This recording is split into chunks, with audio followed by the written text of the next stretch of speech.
This is Pastor Ray Frank, Syracuse Wesleyan Church, and today is Monday, February the 9th. Well, I hope you enjoyed the Super Bowl yesterday, and maybe you're watching the Winter Olympics.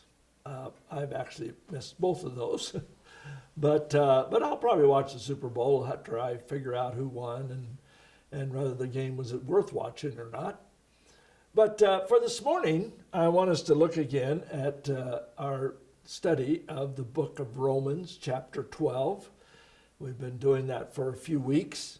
One of the key concepts in this chapter is highlighted in verse 2.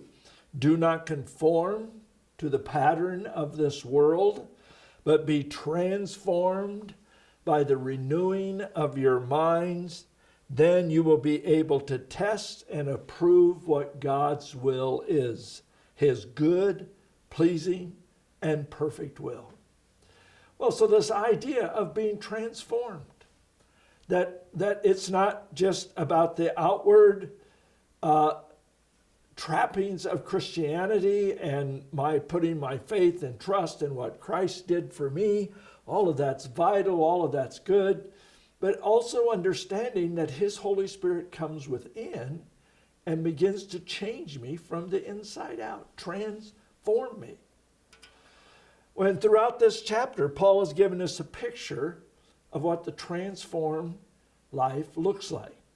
Yesterday we looked at verse 11, which says, never be lacking in zeal, but keep your spiritual fervor serving the Lord.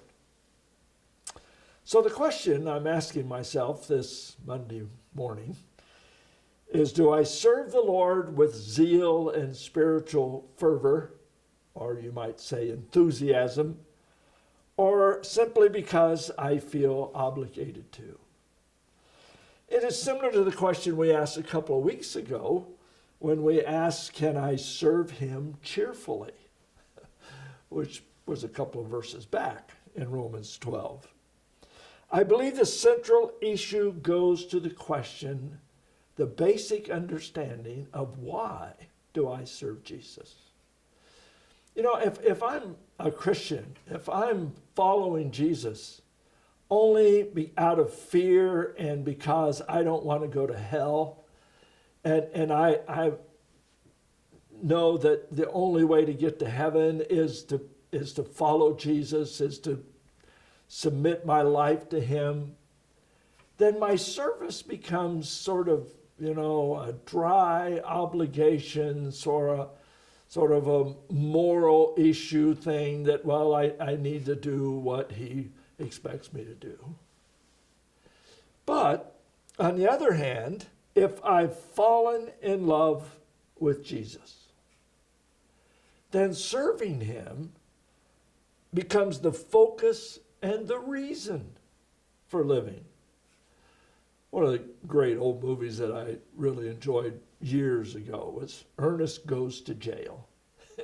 In that crazy movie, there's this great scene where his buddies, well, I don't know if they're his buddy, but anyway, they're with him, and they accuse Ernest of being in love with this lady. And they go, he's in love, L-U-V.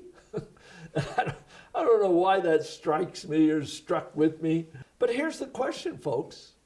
Do I serve Jesus out of love because I love him, or out of obligation because I just know I have to if I want to get to heaven? If I'm not serving him out of love, then there is no enthusiasm about my service. Oh, I know you could work up the emotions for, a short period of time. I shared in the service yesterday when I was in college. I listened to a speaker in chapel, and I later thought of his name, but I'm not going to tell you because he might still be living, and he might still be doing great work. I don't know, but I probably didn't hear all of it he had to say, and I didn't really quite understand. But the part that I got was, if you want to be enthusiastic, you have to act enthusiastic. You have to think enthusiastic. So for the next few weeks after this chapel, I'd be going around campus, and I'd sometimes grab people and kind of shake them and say, if you think enthusiastic, you'll be enthusiastic. Well, maybe that contributed to the fact that I was sort of regarded as being obnoxious when I was a teenager. Could have been, I don't know. But you know what? The emotions drifted away. And if they're just worked up emotions, that's all they're going to be. But a love relationship, if I deeply fall in love with Jesus, if his word begins to consume me, if I want to hang out with him, if I want to meditate on God's unfailing love, the love that he demonstrated to us by Jesus going to the cross and laying down his life for us, then I find there's a response deep within that gives me that zeal, that spiritual fervor.